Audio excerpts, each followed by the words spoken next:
Hey everyone, Matt here from Doctors Running, and today we're going to do a comparison review or should I upgrade episode of the new Hoka Arahi 8 versus the Hoka Arahi 7. Now this has been the standard stability shoe within the Hoka lineup. It's always been on the lighter side of stability shoes, and both these are still among the lighter of them. We'll talk about the little weight difference that have actually happened that surprised me.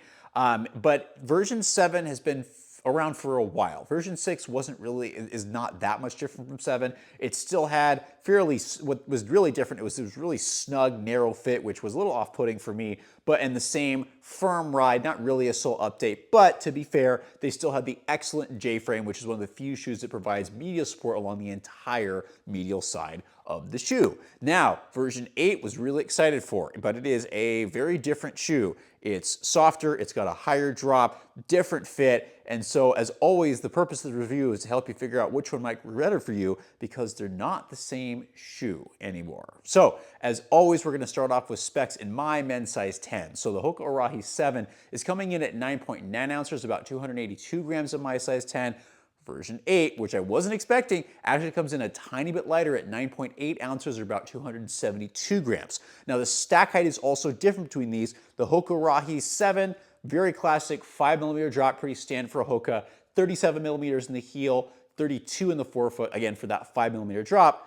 Like many Hoka shoes, version 8 goes to an 8mm drop. It's 39mm in the heel, 31 in the forefoot. So different drops, and I can tell you I'm wearing the opposite one on my feet right now, and there's definitely a difference in that drop, but that's not where things stop in terms of the changes. So midsole-wise, different. The increased stack height and it seems to feel like some changes in the foam have really made version 8 much softer than version 7. Version 7 pretty firm. Like, it's kind of like uncomfortably firm unless you're kind of picking up the pace a little bit or unless you gave it a little time to break in. But even then, it's still really firm for shoes on today's market. And some people that works really well because it did make the J-frame stability really, really prominent. This is really a moderate to higher level stability shoe.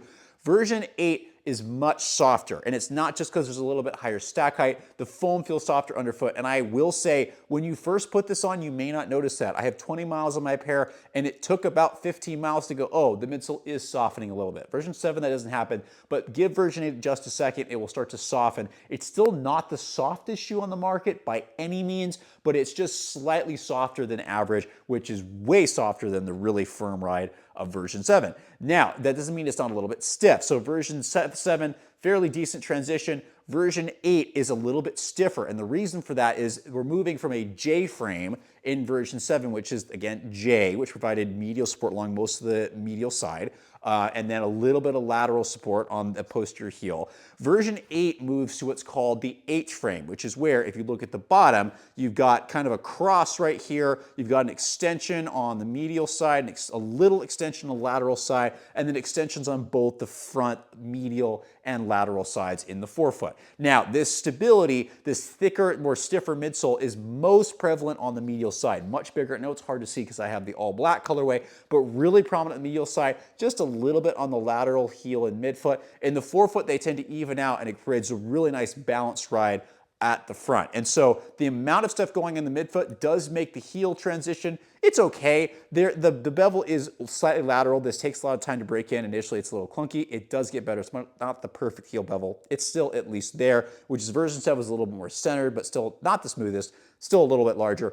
The midfoot is much stiffer in version 8 than version 7. And that's, again, the amount of material that's here, providing a little bit more midfoot stability. Really nice, prominent medial stability. Not as prominent in your face as version 7, more of that kind of like stable guidance concept, but it's definitely noticeable and really, really will push you a little bit more lateral if that's something you need. Now, but it does, again, because the amount of material stiffens the midfoot. Once you get to the forefoot, the early rocker does make these two more similar where they transition really nicely. There is a lot more flexibility than a lot of shoes on the market. Version 7 was really stiff. Version 8, there's a teeny bit more flexibility here, so if you have toe stiffness problems, this is not going to be stiff enough for you, but if you want a little bit of flexibility to get a nice smooth transition off the forefoot, version 8 has a little smoother transition. Version 7 is a little bit stiffer just because of how the shoe is set up and a little bit firmer ride. Now, the stability, going into that, which we're already talking about, version 7 has the more prominent stability throughout the length of the shoe,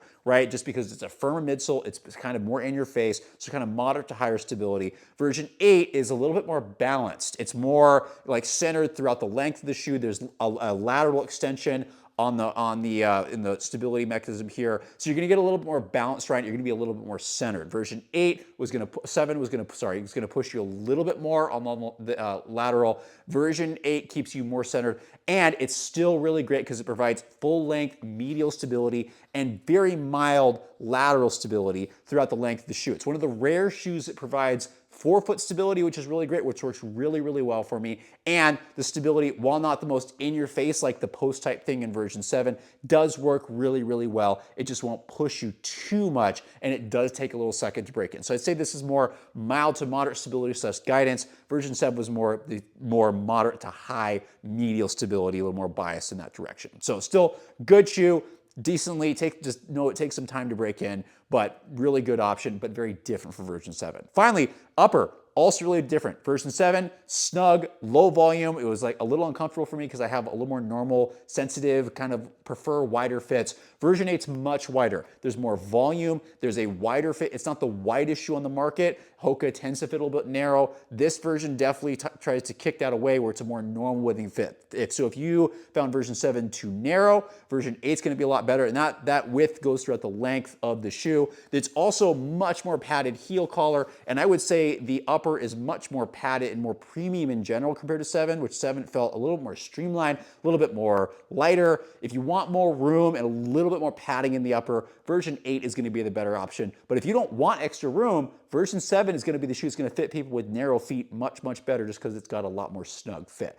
Overall, how these things change is version 7 actually feels a little bit more snappy underfoot. Version 8 feels more relaxed. It's got that higher drop, which is noticeable, not in a bad way, but those people that have like Achilles tendon issues, and post-tib issues actually, because the post-tib also is a plantar flexor, meaning that if it's irritated, low drop shoes may not always be the best option. Version 8 is going to be a little better for that, but if you want a lower riding stability shoe, lower drop stability shoe, Arahi 7 is probably going to be the better option, which again makes these really different. And I will say version 8, I think I just said this, is more of a relaxed ride. It's not nearly as snappy, again, less stiff, not nearly as firm as version 7, but it's more relaxed. It feels a lot better on longer efforts and longer runs, much more cushion, much softer, but still not the softest on the market, as I've said. So two really different shoes. I'm really curious because I know these are popular models. Please leave a comment below. Hey, are you having a similar experience to me? Is it different? The whole reason we do this is to be able to share with you about what our experiences are, but if you can share them too, that just increases the sample size and hopefully people that come to these videos get the information they need. I'm really interested and impressed that Hoka is actually making some big changes. For many years, they kind of sat and there weren't a lot of big changes, but we're starting to see some really cool things happen, and I'm excited to see what comes next. But hey, leave a comment below. Let us know, and as always, hope this stuff is helpful to keep you healthy, educate you, and let you just focus on what you need to, which is the run.